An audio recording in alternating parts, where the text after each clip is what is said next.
Until they start inventing new animals, I think I can say there isn't a type of animal I haven't looked in the eyes and wondered how it was feeling.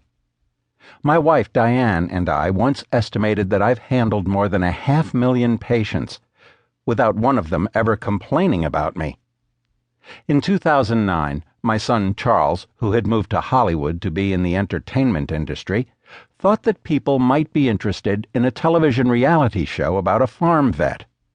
I asked him who he thought would be interested in watching an old man who speaks with a funny accent putting his hand up the back end of a cow. "You'd be surprised," he said. "Yes, I would," I agreed. "Everybody likes animals," he explained. "Every day in the practice is very different," he said. "You're dealing with life and death all the time, and doing it with patients who can't tell you where it hurts. And unlike most city vets, you also have to consider the economic impact on the farmer's business. Besides," he added, "you're a character." I didn't know if your son calling you a character was a compliment, but when he also pointed out that we would be telling the story of American farmers in the Midwest, that got me intrigued. I come from a farming family.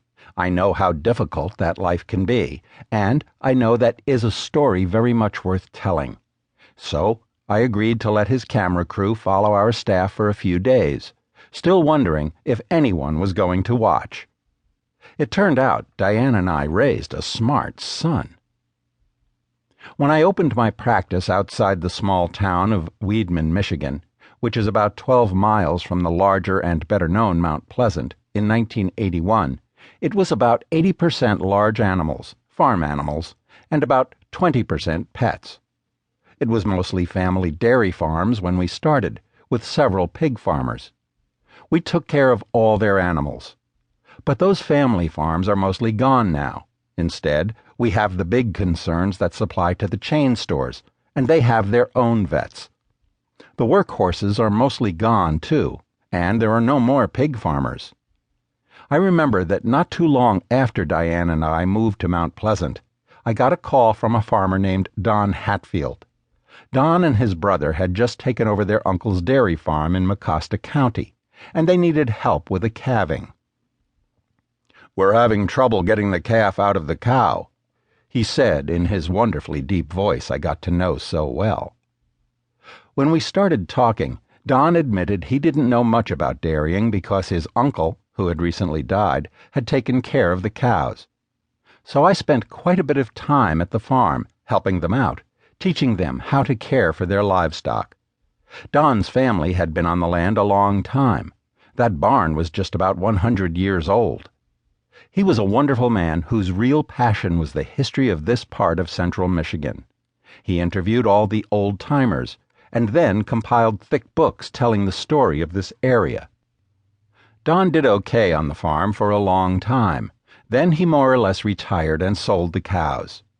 When Don quit the barn, I went over there and picked up some things I found lying around that I still have, like porcelain mineral cups for the cows. "Take whatever you want," Don told me. I still hear that beautiful grumble of his voice in my head.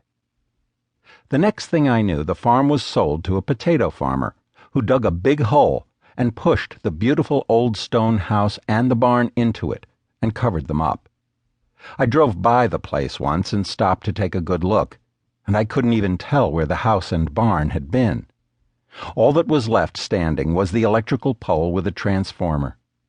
I just sat there for a little while, staring sadly at that field, and remembering the people who had once been there.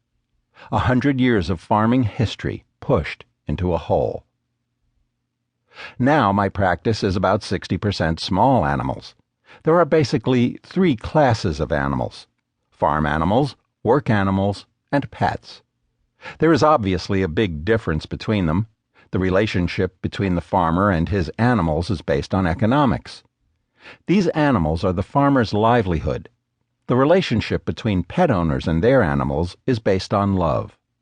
That difference doesn't matter at all to me. I treat all animals with the same concern. I love animals, believe me. I don't remember a day of my life that I haven't loved animals.